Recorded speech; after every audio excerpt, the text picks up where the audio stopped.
What's up, guys? It's Caliber here. And I am Taro. And what do we come and talk about today, babe?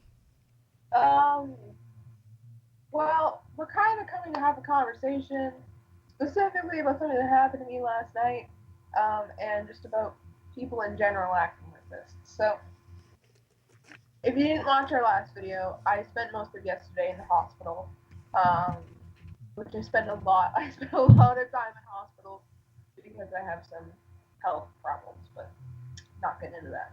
That's my business. um, but so this happened to me a couple times where I've been in a hospital that the ER has gone into code white, and code white is a violent or aggressive patient. So when I was in the waiting room of the ER, I could hear like screaming coming from. I'm gonna tell the story and then we're gonna talk about it. So I could hear screaming coming from beyond triage, and whatever they called the code white and the security like rushed in there or whatever. Thought it was dealt with, didn't really hear anything. So then I got brought back further to get an IV in and stuff like that because my blood work had came back. So I got an IV and I was hooked up to an IV drip. As I'm sitting there, this chick starts screaming again, and it's like bloody murder screaming. And, like she's basically acting like these people are trying to kill her, and she like screams for the police, and like the police come in because we have security guards and we have police that rotate throughout our hospitals because of high risk patients. She was foreign to the hospital. I like there aren't a lot of like closed rooms in our hospitals. In the ER, they're like the big rooms divided, so you can hear pretty much everything when it's that fucking loud. So the cop asked like if she was foreign, but at this point, if you don't know a lot about me, I have PTSD and BPD, and I'm prone to panic attacks. So my friend is bringing me my phone charger at the same time this chick really starts screaming, and I pretty much have a complete fucking panic attack. Like I had to like cover my ears with his hands because I couldn't physically move. I just kept like saying a word over and over again, which I think was like stop. I believe I said stop over and over again. Well, there's like nurses rushing into this room and police officers and freaking um, security guards. So she calms down. Found out later they sedated her. She calms down. My friend leaves. So I told him I'm okay. Whatever, like I'm fine now. So he leaves. He goes home because at this point it's like midnight. Like I've been there since like 8:30. It's midnight, so I'm not gonna make him wait for me. He's the one who came and got me afterwards anyway. So I wasn't gonna make him sit there and wait with me. Um, so some time passes. She starts screaming again. Luckily, at the same time, the nurse comes to take me down for my CT scan. So I find out from the nurse that she's her like that good lady that keeps screaming. She's her nurse, and she's just kind of talking to me about it, and she is foreign, so she has to stay in the hospital, and obviously she didn't tell me what she was there for because you can't. But everyone in anywhere within a certain radius of the ER can hear this lady screaming, so it's not exactly like a private affair anymore.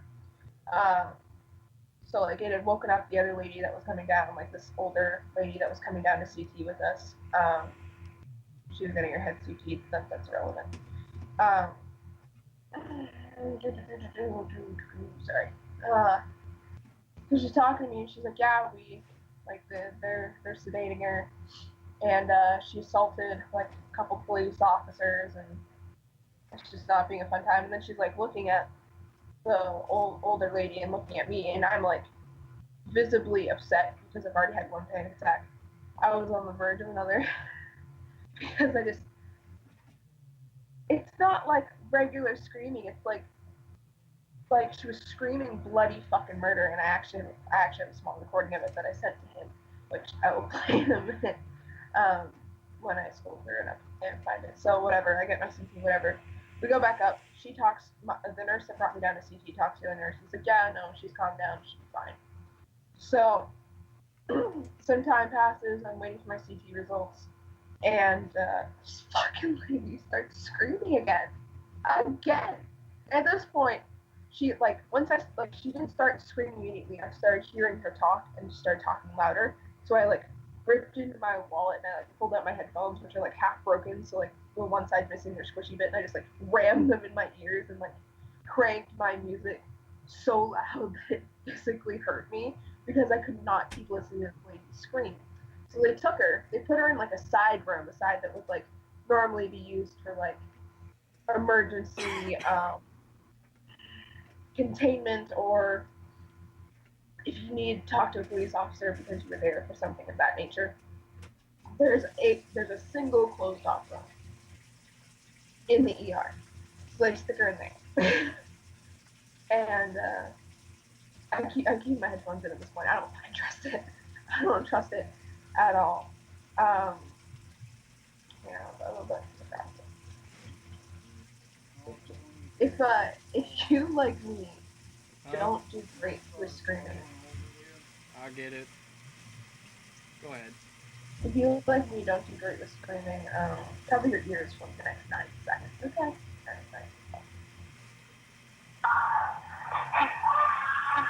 Can you hear that? Mm-hmm.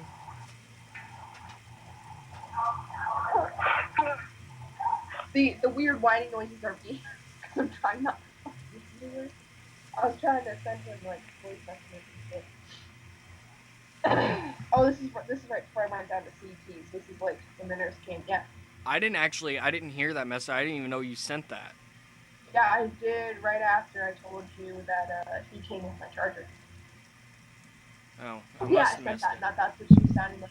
But like, I'm really far away from her, so like my phone's not picking it up, and I'm like holding my phone like close to me because like you're fucking freaking out. Stop. um, so she starts screaming again from this room with like the door closed, and at this point she's strapped to a bed. She's strapped to a bed, and person comes in, reads me my CT results, tells me what's going on. I can go home. So as I'm going home, I take out my headphones and I can hear like four nurses talking about how they think she's on something because they've sedated her 4 times. Every time she started screaming, they gave her some more sedation in the IV. They sedated her 4 times, and she's still conscious. She's still screaming. She's still like she's writhing on her bed trying to get out of me. Like I saw her once through the, but she was diagonally from me when they put her in the room, or when they were holding the door open. Because like the last thing she screamed for was, and I quote, "I'm cold. Get me a fucking blanket," as loud as she could fucking scream. And I'm sorry, nurses are not there to wait on you fucking night and day, okay? Obviously you're in this room because of your behavior, but they think she was on something. They hadn't been able to run any like, blood work or anything like that. She'd been there half an hour before me and she was acting erratically. Um, no one had been able to really get near her. They had stuck an IV in her and that's about it. They hadn't been able to bring her down to any tests because of how she was acting. Like she assaulted 5 people before she was there. She assaulted 2 police officers, 2 security guards, and her nurse. Yeah, they were talking about how they tried sedating her, and obviously it wasn't working. They think she's on something, and that's their point left. But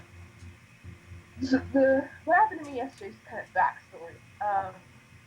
Oh, I missed a bit. So when I was talking to the nurse down at CT, she was looking at the older lady that came with us, who was in a bed, and she was also not very happy with the screaming.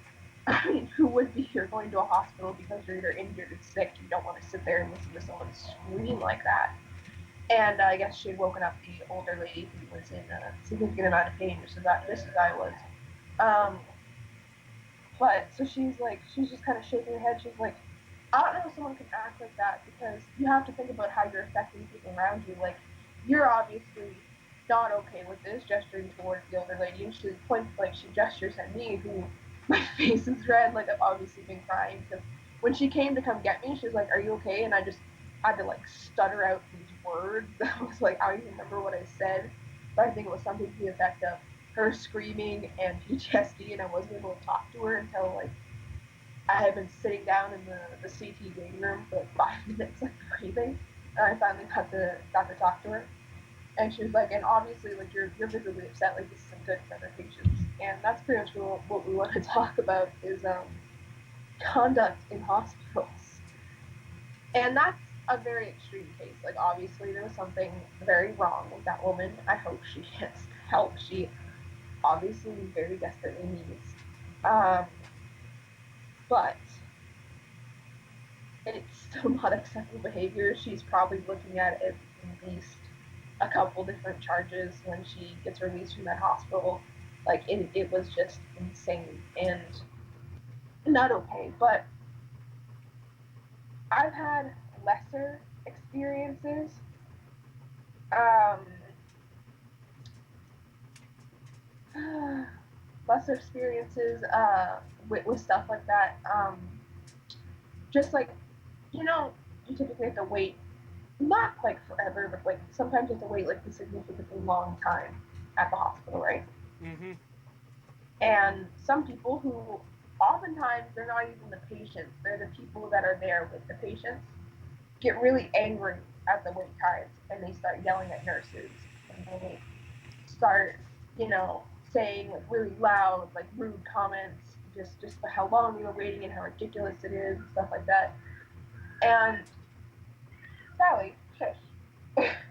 My only thing with that is if someone has to stop to listen to you scream at them, because they won't just keep walking away. They'll stop and listen to you scream at them, and then they'll be like, "I'm sorry, like we're very busy, whatever." Like nurses take so much shit.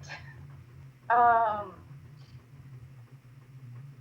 but you're taking that person's time away from someone else who needs it that could help speed up the process. If you stop a nurse every 5 minutes, be like, how long is this going to take? Why is this taking so long? I've been here this long. You've now distracted that nurse, and they're not going to be able to go do their job because now they have to deal with your complaints. Which means that nurse is treating the patient that's directly above you in line. And they need to get that patient out of there so that they can treat the person you're with or you. And acting like that, obviously my example was extreme, which I did not enjoy experiencing. But acting inappropriately in a hospital at all is just not acceptable behavior. I mean, if you want to act like a fool in your own damn life, that's fine, but people are at hospitals for a reason. And you're not making anything better by being an asshole. Do you have anything to weigh in? Um, no, I'm just listening. Oh, well, I was hoping you would. Well, So, actually, I will actually say this. This even goes for staff. There's no need to act inappropriately. If your hospital has a two-person limit and you're preventing both people from going back there, you're breaking your own rules. I actually had that happen to me when I got in my four-wheeler accident. Or no, it wasn't. I can't remember. No, it wasn't the four-wheeler accident. It was when I busted my head open. Right here, babe. yeah. Which I'm not gonna go into the backstory of that because that's irrelevant to this. But I was sitting in the room waiting to be stitched up, which I'm glad I didn't get stitched up. I actually got staples. I went to another hospital, but there was a big commotion. And then the hospital wouldn't let my mother and grandmother back there with me. And the doctor tells me what's going on. I'm like, fuck this shit. I'm out of here. Yeah. Every injury I've had, my mother and grandmother has always been back there with me. So we went to another hospital, and this hospital actually did me right. They let both of them come back there. And, yeah, just don't be a fucking dick. Even if you put on that uniform, I don't know, what did you call it, a uniform? Yeah. Even if you put on that uniform, that doesn't entitle you to be a dick. And just because you're a patient doesn't entitle you to be a dick. Don't act rude to other people. If the wait times are too long, just stick it out. There's been times I've been in the hospital for the same amount of time as Sarah over here because the hospital was busy. Yeah, I was in the hospital from 8:30 to 3 o'clock in the morning, and it was mostly a lot of the weight issues were due to the fact that every time this lady started screaming and throwing things and thrashing, I think she knocked over like her bed once because of how much she was like. They're obviously on wheels, right? I think she knocked over her bed once because of a giant crash, which was followed by more of her screaming. Do you guys have the old style beds? No, they're just all the ones in the ER because they have to move them around are all on wheels. Yeah, I know that, but those beds weigh a ton. No, they're like electronic stuff. No, the beds that we have here are probably about about this wide. No, they're like single person beds. They're the things that come up and they have the electronic. Well, I mean it's a single person bed, but there's enough room for the person to be in the middle and the bars on the two sides. And trying to move those by yourself is just hard. So I'm not understanding how hers because she was strapped down, the bars went on the side, and I don't fucking know. I don't know. Giant ass freaking crash. This is when she was after she was strapped down. So either she managed to make it bump or she managed to knock it over. I don't know because I was nowhere near this lady, nor do I want. If you guys know what type of beds I'm talking about when I'm thinking what you're talking about, when she knocked it over, I'm thinking like the old school mental ward beds. No, they're just ER beds. Yeah, I don't see how somebody. Well, we actually have the old style, which is hydraulic, so that's why it has a lot of weight. So your beds may be different from ours. Probably. You live 1,300 miles away from me. If you forget this. No, I know. I'm just saying I thought all hospitals use the same bed, but I guess I'm wrong. Not maybe in the same country, but I don't know. I know. Regardless. Yeah, we went on a little tangent there. Regardless of that, I don't even know what I was talking about now. About her being strapped down and knocking over her bed. No.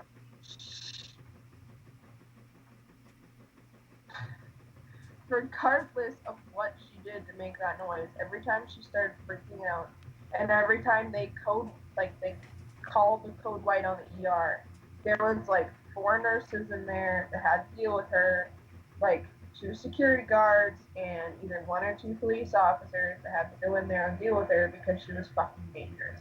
But she assaulted so many people and it was just ridiculous. So every time she fucking freaked out, it took time away from the people that were doing things. So most of the nurses that ran to her, did shit around it was the 2 at the we have a big desk inside beyond triage. There's usually 2 nurses there. They're the ones that send blood around and stuff like that and send things where they're supposed to go. They're the paperwork people. So they'd have to get up because they're the closest and have to go fucking deal with her. And then her nurse would have to go deal with her, probably taking her away from another patient. And then someone else would go and deal with her. So I feel like most of my time being there had to do directly with her. Because normally blood tests only take 30 minutes in a hospital. I didn't get my blood test results for 2.5 hours. So obviously there was a problem. And it was most likely the result of her because it wasn't that busy. Yeah. I think the moral of the story is don't act like a crazy person in a hospital. Also, I think another moral of the story is, being of what the nurses said, don't do drugs, kids. Yeah, pretty much. Don't do drugs. Be fucking respectful. Is that all you needed to say, or is there more? Yeah, that's pretty much it. Alright, well, if you guys enjoyed the video, leave a like down below. Don't forget to comment and subscribe. Don't forget to subscribe to her. Hers is Tarot Storm. She does a lot of DDLG stuff. Although, I think a new interest for her would be some experiences she had. Anyways, guys, this is Caliber and Tarot signing out.